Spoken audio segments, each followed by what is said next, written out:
Amis guitaristes, bonjour, et comme d'habitude, je m'endette pour que vous n'ayez pas à le faire. Aujourd'hui, on va réparer un Selmer Twin Bass 30 des années 60.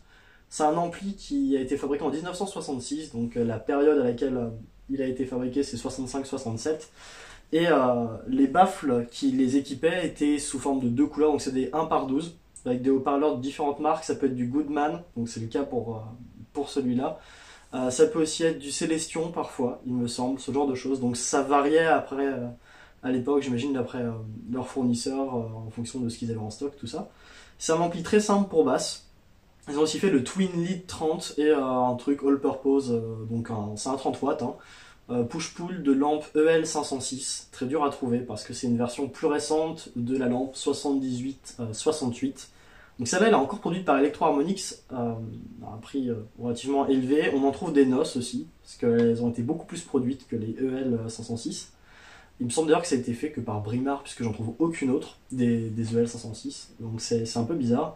Le premier étage de gain, c'est un transistor au germanium, un OC71. Donc là encore, bon, il y en a encore sur eBay, on pourra peut-être le changer s'il a un souci. Et il y a une 12AX7 à l'intérieur aussi pour la section préamp et l'inverseur de phase.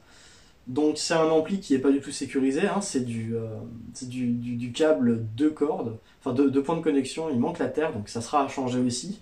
Et il a l'air de marcher plus ou moins, le haut-parleur a l'air de marcher, je peux l'allumer, le tone a l'air de fonctionner, le volume aussi, plus ou moins. Par contre, il crache à mort et lorsque je joue de la basse dedans, il n'y a rien qui sort, mais vraiment rien qui sort. Donc peut-être qu'il y a un souci dans les tâches de préamp, parce que j'ai quand même des craquements à mort, mais à fond. J'imagine qu'une lampe est peut-être un peu vieille ou le transistor au germanium a drifté à fond, quelque chose comme ça. Dans tous les cas, il faut l'ouvrir, il faut le réparer et il faut le remettre aux normes. Le grill cloth est un petit peu abîmé, je vais vous montrer ça tout de suite, mais je pense que c'est une réparation qui peut vous intéresser, d'autant plus qu'on ne trouve quasiment plus cet ampli sur le marché de façon générale. Même le marché de l'occasion, on n'en trouve pas, j'ai aucune idée de ce qu'il peut valoir. Pour l'anecdote, je l'ai payé 100 € tout inclus. C'est plutôt pas mal comme tarif. Par contre, s'il me coûte 300 balles en réparation, ça sera moins rentabilisé. Et voici la bête. Donc on est sur un ampli amp top. Donc la section ampli se trouve sur le dessus, ici. Elle est vissée au baffle pour pas tomber pendant les concerts, tout ça, et c'est pas super pratique à transporter, on va pas se mentir. Le fameux câble à deux points qu'il va falloir changer pour un 3 points pour respecter les normes de sécurité.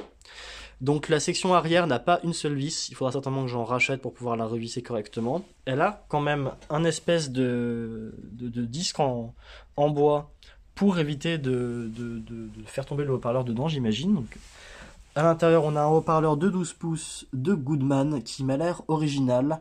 Malheureusement, on trouve pas les codes qui correspondent aux dates de fabrication. Mais comme l'ampli s'est fait entre 65 et 67, on a une plutôt bonne idée de la date du haut-parleur. En tout cas, c'est bien parce qu'il est d'origine, il a pas l'air d'être abîmé, il a l'air en super état, il a l'air de fonctionner. Sinon, j'entendrais pas les craquements, j'entendrais du buzz en plus ou des éclatements et ça serait vraiment dommage de devoir le changer. J'ai en plus la housse que vous voyez sur la gauche, donc housse d'origine de chez Selmer. Niveau contrôle, on a vraiment juste un truc très simple, hein, un bouton de tone et un bouton de volume qui sert aussi de on-off, avec un clic du coup. Donc voilà, c'est du 30 watts a priori, deux fusibles, un pour la haute tension, un pour le mains. Alors de ce que j'avais vu, pour la haute tension, c'était du 350 mAh, sauf que dedans j'ai un 2,5 A, donc là il y a un souci. Pour le mains par contre c'est bien 2,5 A temporisé, donc ça m'a l'air correct à regarder en fonction de ce que j'ai sur les schémas. Au pire j'ai des fusibles temporisés ou non, j'ai des fusibles à la maison qui me permettront de pallier à ce souci et qui sont au bon format. C'est un ampli qui est tout simple, alors il est écrit dessus 220 volts pour pas se tromper parce que j'imagine qu'il y en a eu qui ont été faits en 110 volts. Le truc a l'air d'avoir tenu et il y a toutes les lampes à l'intérieur. Donc on va avoir le transistor au germanium est situé par là, il me semble, enfin planqué sous cette zone-là, juste derrière les contrôles. On a la rectification ici, une GZ34, transfo d'alimentation, la capa de filtrage se trouve en dessous. Ici on a le transfo de sortie et entre les deux on va avoir les deux lampes de puissance plus la ECC83, donc la 12AX7 qui se trouve au fond pour le préamp. Donc c'est hyper compact et c'est vrai que c'est plutôt pratique d'avoir une config comme ça, enfin c'est quand même assez portable. En dehors de ça, c'est en plutôt bon état. On voit que la peinture est partie sur l'arrière, donc je sais pas si elle a été poncée, quelque chose comme ça. Dans tous les cas, c'est quand même un état qui est assez bien entretenu. Donc je l'ai acheté à quelqu'un qui l'avait gardé chez lui pendant 30 ans, hein. C'est assez classique. Les boutons sont d'origine, ça c'est intéressant. La façade est d'origine, il n'y a pas un pet, sauf éventuellement par ici sur l'écriture. Ah ben non, en plus même pas, c'est juste un truc qui part de la poussière qui s'est entretenue. Donc ça, je vais passer tout ça à l'alcool pour nettoyer, bien sûr, y compris les knobs, tout ça, et peut-être les décrasser un coup. Le baffle est en super état, il n'y a pas un accroc dessus, sur les côtés, ni rien. Donc c'est quand même vraiment assez exceptionnel pour un ampli de cet âge. La anse ici par contre est abîmée, donc elle a été rescotchée pour éviter de la casser, mais c'est vrai que bon bah on voit que ça s'ouvre quand même pas mal. Alors peut-être la remplacer un jour, mais vu qu'elle est d'origine, je préférerais éviter, on va essayer de garder un maximum de pièces d'origine. Autre chose qu'on peut voir, c'est que le logo Selmer est un peu sale, donc je vais le laver aussi, qu'il y a bien un accroc sur le grill cloth à cet endroit-là, et qu'ici il commence à s'ouvrir, à moins que ce soit le point de fermeture. Donc on a quelques légers accrocs par-ci par-là sur le grill cloth, mais sinon il est quand même dans un état absolument magnifique, hein. Il est quasiment pas abîmé. On a un autre accroc par ici, et on en a un ici aussi. Donc voilà, c'est vraiment pas mal. Et ici, il a l'air d'avoir été sali, donc peut-être une tache, quelque chose comme ça. À voir comment est-ce qu'on peut le nettoyer un petit peu tout doucement. Sinon, l'ampli est en super état, c'est juste qu'il n'y a pas de son qui sort. Donc il va falloir l'ouvrir, désolidariser le haut-parleur de la tête pour pouvoir tester les deux à part, et mesurer à l'oscilloscope le bon fonctionnement de tous les paramètres à l'intérieur de l'ampli. Donc voir si on a bien les bonnes tensions, si la capa de filtrage n'est pas complètement HS, certainement devoir la changer celle-là, et peut-être changer des lampes, ce qui va coûter assez cher. Je viens d'ouvrir l'ampli, donc on voit que le design est très compact, hein. On a tous les composants qui sont placés dans cette bande-là, dans cette zone-là, soudés à même les sockets, donc on est vraiment sur du point-to-point, hein, clairement. On a la GZ34 qui est de la marque Brimar, donc une marque anglaise, ce qui tombe bien puisque l'ampli est anglais d'origine. On a les deux lampes de puissance, la lampe de préamp en dessous. Ici, la capa de filter qu'il va falloir peut-être changer, donc à voir. Est-ce que je remets des... Est-ce que je la change pour une équivalente en achetant aux États-Unis l'équivalent, ou est-ce que je mets juste des capas standards que j'ai chez moi? Ça sera peut-être pas très beau, je préférerais faire un truc vintage correct, comme on dit. Donc le transistor au germanium qu'il va falloir impérativement tester et vérifier s'il fonctionne. Donc ça, je vais le tester en circuit. Je vais charger l'ampli avec une résistance de 8 ohms, volume à 0. Et je vais regarder si je peux transférer du signal derrière le transistor au germanium. Si c'est pas le cas, c'est lui qui est en tort, il faudra le changer certainement. Sinon, il va falloir continuer à chercher. Donc peut-être le CC83. J'ai l'impression d'avoir du son dans les haut-parleurs, donc je pense que les lampes de puissance sont encore bonnes, mais elles me paraissent quand même assez vieilles, elles sont sales, malheureusement, donc il va falloir que je les nettoie un peu plus, je pense. Pour désolidariser la tête du reste du baffle, il va falloir aussi que je dévisse les 4 vis qui se trouvent sur les côtés. Et j'ai déjà dessoudé le haut-parleur, donc à ce niveau-là, j'ai le haut-parleur qui est dessoudé avec bien sûr, heureusement d'ailleurs, le rouge est marqué sur le haut-parleur par rapport au câble. Donc le câble, aucune idée s'il est d'origine ou pas, il y avait l'air d'avoir déjà 2 soudures de fait ici, puis elles ont été refaites derrière, donc peut-être que le câble a été modifié par un électronicien à un moment. À voir. En tout cas, on a bien les connexions qui sont faites un peu partout sur le châssis, ça n'a jamais été touché, ça n'a jamais été modifié à l'intérieur, ça c'est sûr et certain. Alors les lampes là n'ont pas de marque, ça a certainement été effacé peut-être en nettoyage, donc moi je les ai nettoyées aussi tout doucement en faisant attention, mais ça n'était déjà pas présent avant. Et la 12AX7 au fond non plus n'a pas d'écriture, donc elle a l'air d'avoir des écritures effacées, on le voit, mais par contre on n'a pas l'écriture exacte de ce que c'était à cette époque-là. Fait intéressant pour générer le bias. Vous le voyez certainement au milieu de la caméra, derrière les fils gris et violets, on a une diode, pardon, une grosse diode des années 60, donc je ne sais pas si c'est du sélénium ou si c'était déjà du silicium ou autre chose. Bon, je pense que ça va, enfin, elle devrait tenir, ça doit pas être un souci de bias. J'ai pas vu les tubes qui red platés ou quoi que ce soit, donc ils ont pas l'air d'être surchargés en courant non plus. Tant mieux d'ailleurs. Bref, pas mal de choses à tester sur cet ampli, mais je vais déjà essayer de retirer la tête et de tester le baffle tout seul. Petite correction, hein, je me suis trompé. C'est pas ces vis-là qu'il faut que je dévisse, bien sûr. Ça, il s'agit des supports des pieds de la tête toute seule. Il s'agit des deux vis qu'il y a ici et qui maintiennent la tête appuyée au baffle. Je vous précise ça pour pas que vous fassiez les mêmes erreurs si jamais vous avez le même ampli. Oh là là, quelle poussière! Bon, en tout cas, j'ai réussi à retirer les deux vis qu'il y avait sur les deux bords. Donc on voit les points d'attache à ces endroits-là. En revanche, les vis sont tordues. Bon, déjà, il y a du plastique. Aucune idée de ce que ça fait là. Je ne sais pas si c'était d'origine, mais les vis sont tordues. Et ça, c'est pas bon signe. Alors, soit elles sont pas d'origine et Selmer... Et pardon, l'ancien propriétaire a dû changer les vis. Donc, ce qui me semblerait bizarre quand même, puisqu'elles sont toutes les deux avec la même façon d'être installées. Donc, c'est vraiment bizarre. Soit elles sont d'origine et Selmer a forcé un petit peu trop à l'installation. Voilà, c'est une option. Aussi, j'ai ce truc là qui s'est barré, qui est en fait le pas de vis en fait, hein, qui est censé rester dans le câble. Donc il a des pointes pour s'y accrocher et se serrer correctement. Donc à remettre aussi, faudra pas oublier ça. Je vais voir si je peux pas trouver des vis de remplacement dans mon stock.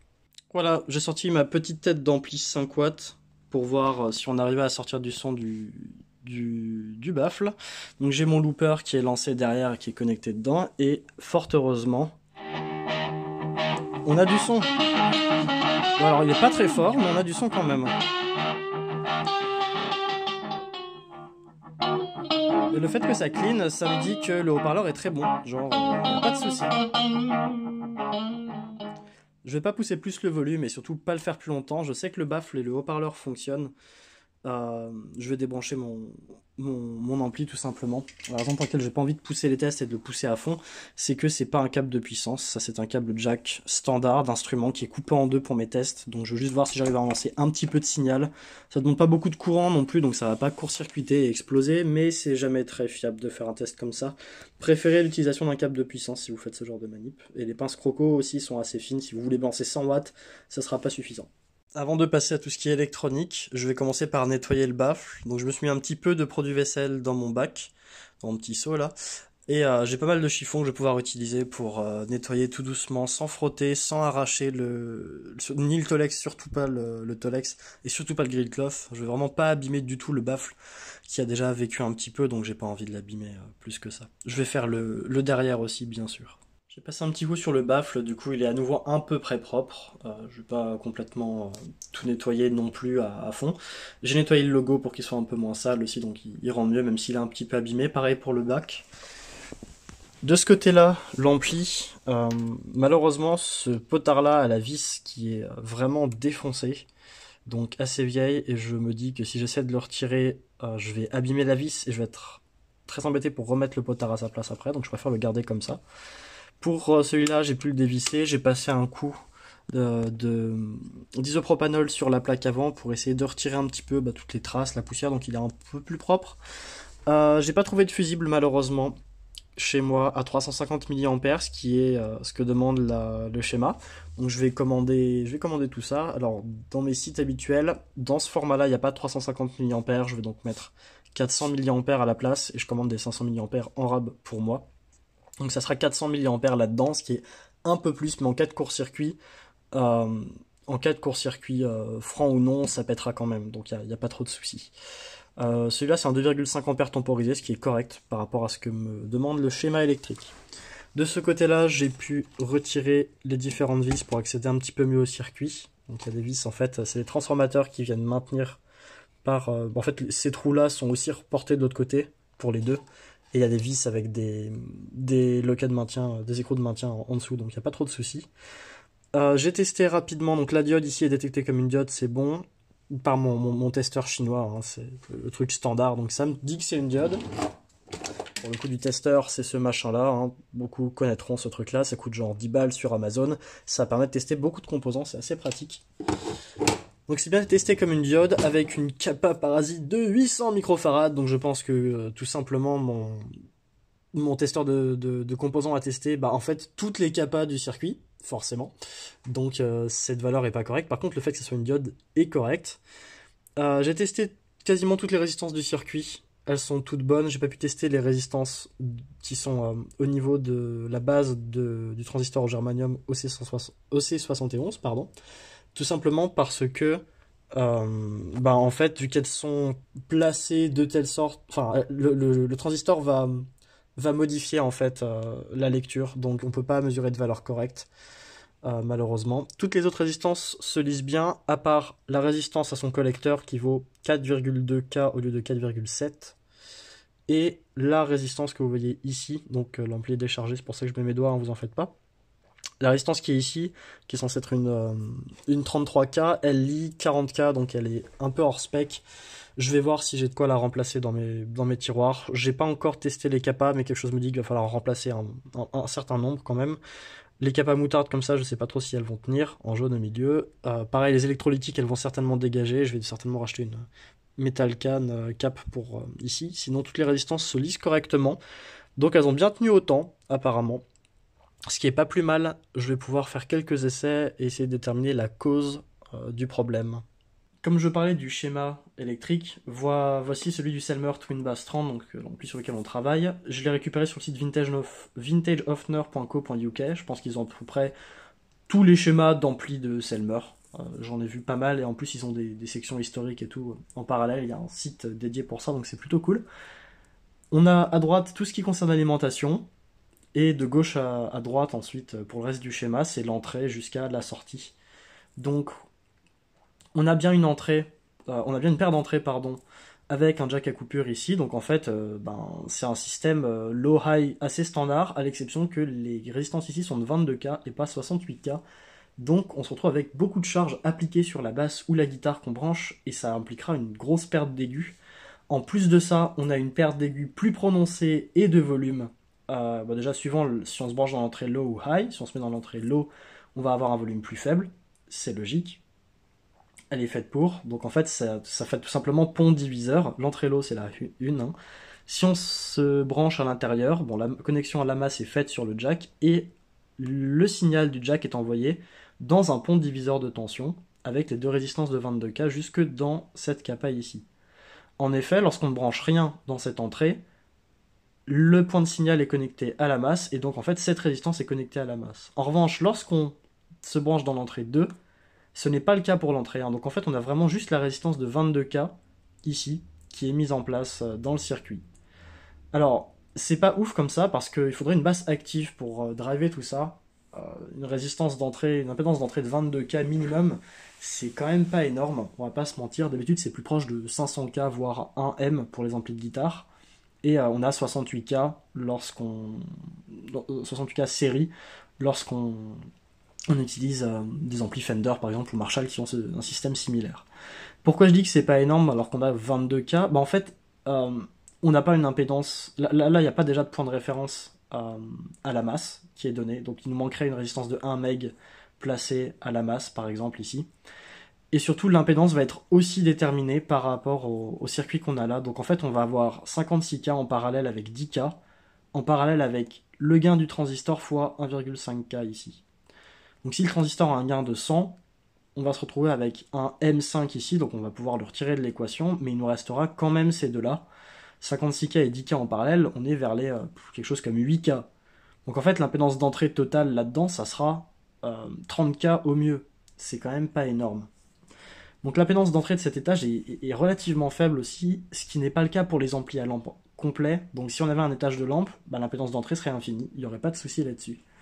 C'est pourquoi je trouve que c'est un peu dommage que cet ampli ait été conçu comme ça, mais en même temps c'est le début de la techno transistor dans les amplis de guitare, tout ça, donc c'est fin des années 60, tout ça, on commence à voir des marques qui sont entièrement dédiées au transistor, custom, etc., je pense, développer leurs amplis. Ensuite, ça a explosé dans les années suivantes, 70, 80, jusqu'à maintenant. Donc ensuite, on a ici un étage de gain à transistor, ce qui est assez étonnant. OC71, c'est du germanium, c'est pour ça que son émetteur est connecté à l'alimentation positive et non à l'alimentation négative. Ici, il est branché en amplificateur simple, donc le gain, on pourrait le calculer, ça va dépendre...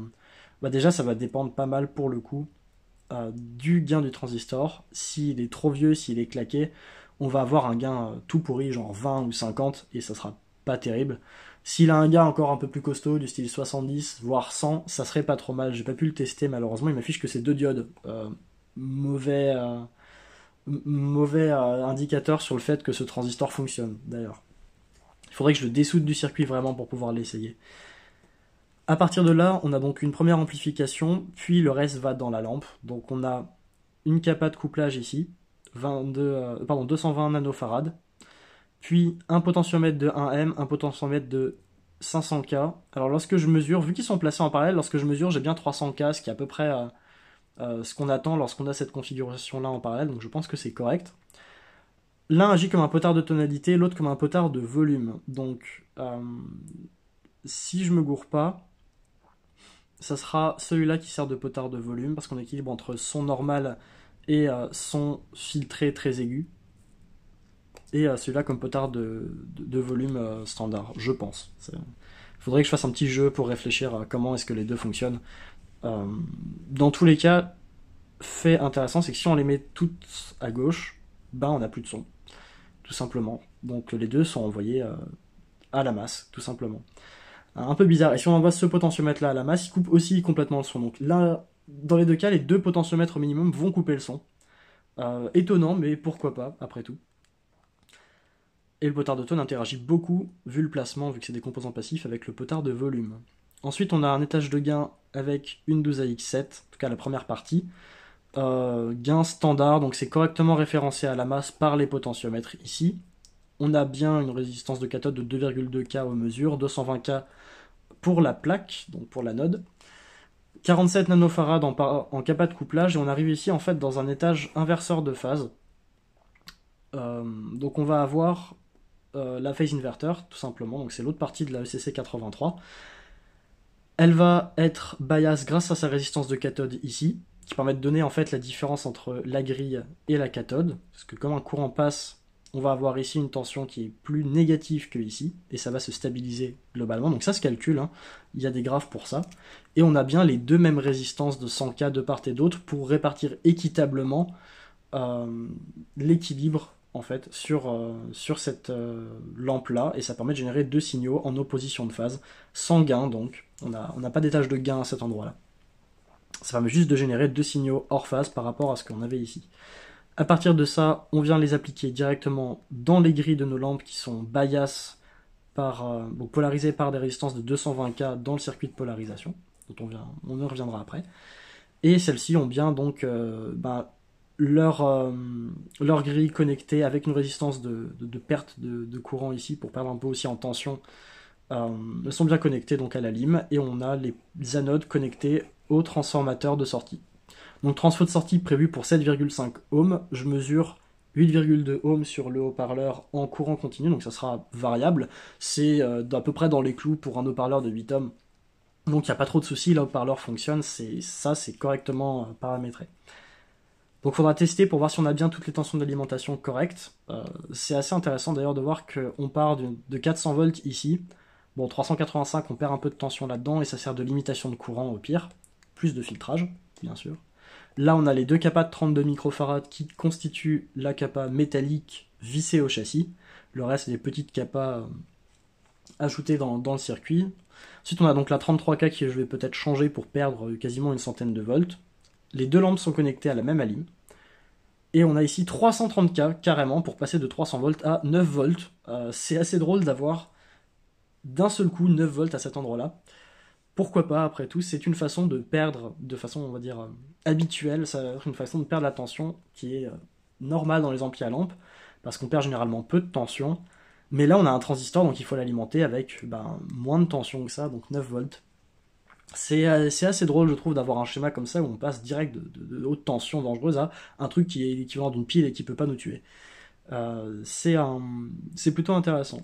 Quelque chose que j'ai pas dit sur l'étage à transistor, c'est que sa capa d'émetteur est découplée par une capa la résistance d'émetteur est découplée avec une capa de 8 microfarads, ce qui fait qu'on a un gain plus élevé en fait. On a le gain maximum possible avec cette configuration-là qui est proposée, avec cette capa.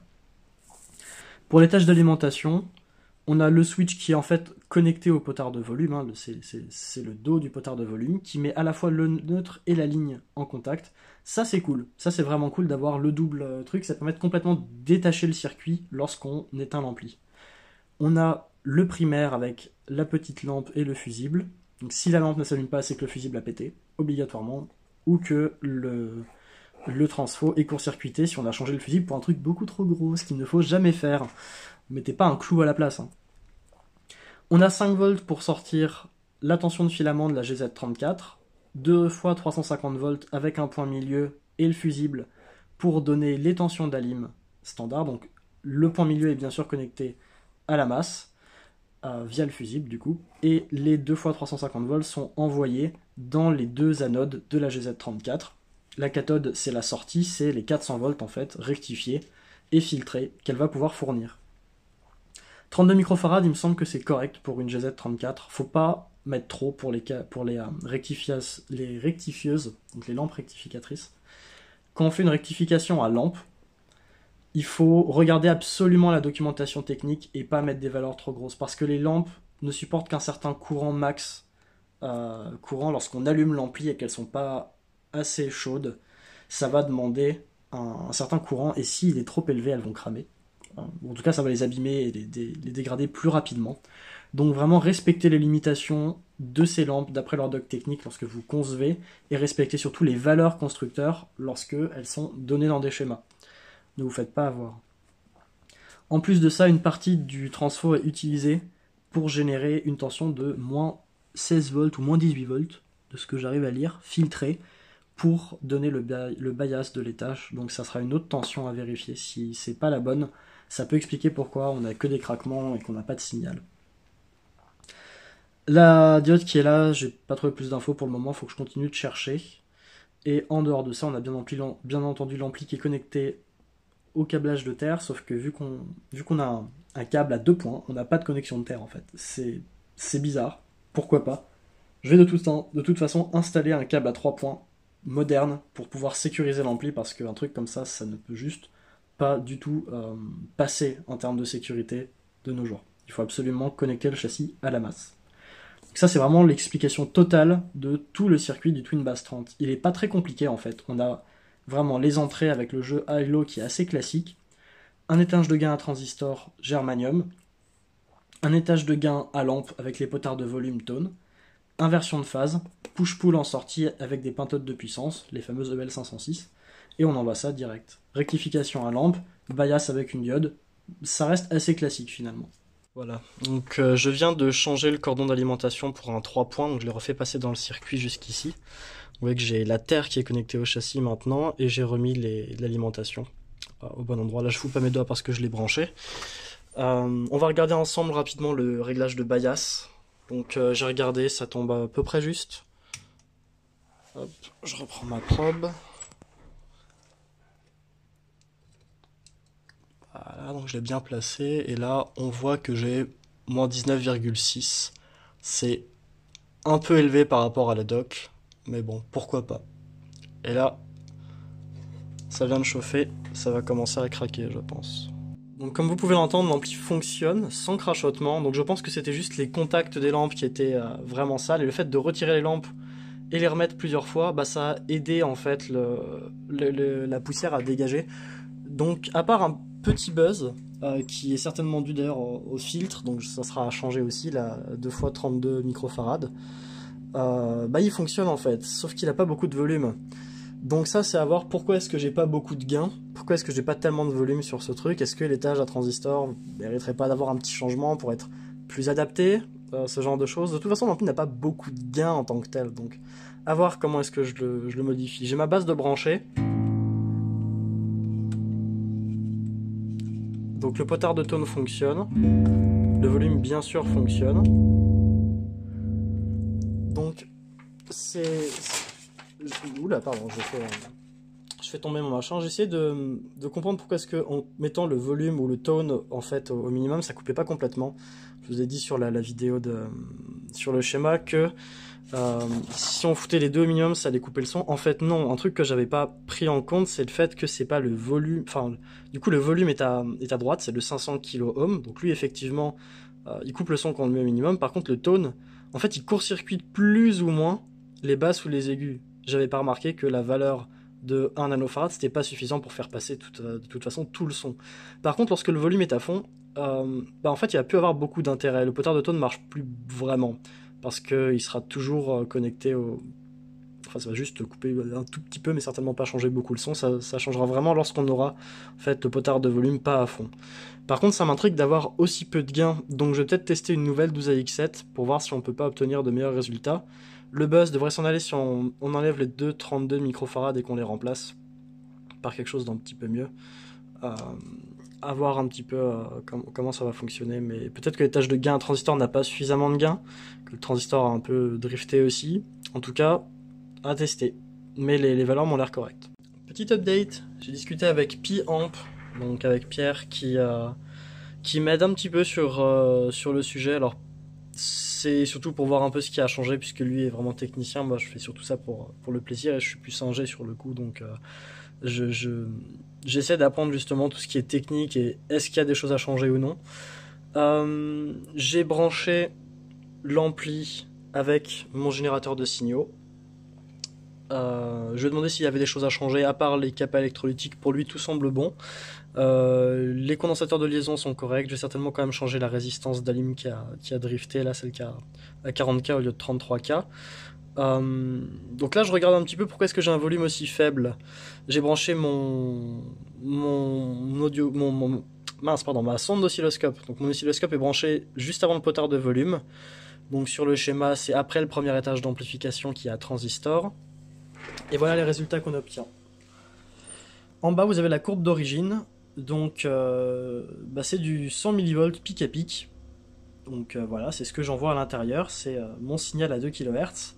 Et à droite, vous avez la sortie de l'étage d'amplification à transistor. Et là, on remarque tout de suite qu'il y a un petit souci puisqu'on a 20 mV pic à pic. Autrement dit, le premier étage n'amplifie pas mais atténue le signal.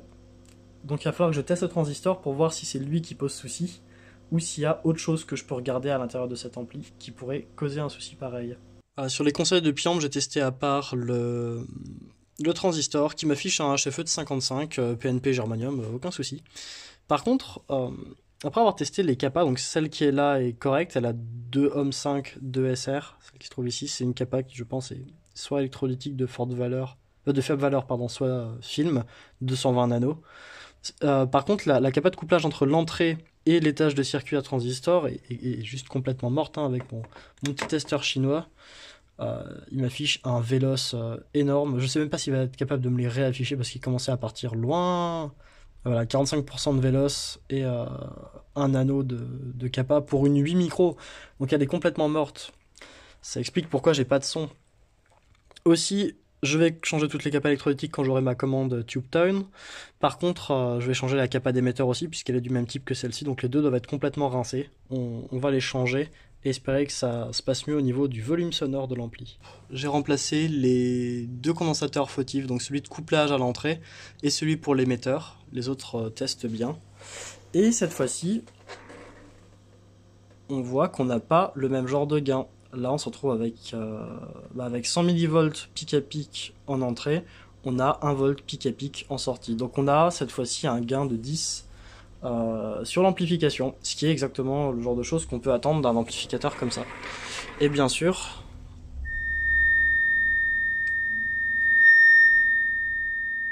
ça se ressent sur le volume tout de suite. Donc cette fois-ci, je pense que c'est correct, qu'on a les bonnes tensions au bon endroit. Je vais juste remplacer tout ce qui est capa électrolytique dans le circuit à l'intérieur pour le filtrage, pour obtenir un son plus mieux filtré tout simplement, pour avoir ce buzz assourdissant en arrière-plan. Enfin assourdissant, ce buzz en arrière-plan tout court. Donc pour ça, je vais commander sur ses conseils des capas FNT, de chez FNT, mais chez Tubetone, que je vais les commander. Donc je vais essayer ce magasin que j'utilise très peu, j'ai utilisé qu'une seule fois pour le moment, qui m'a livré relativement rapidement. Donc s'ils peuvent me livrer avant les 2 semaines habituelles de Banzai, voire 3 semaines, ça serait plutôt pas trop mal pour ce genre de truc. En plus ils sont largement moins chers, donc ça fait un autre point intéressant pour moi. J'ai branché ma basse et effectivement ça peut aller jusqu'à saturer l'ampli de puissance, hein, donc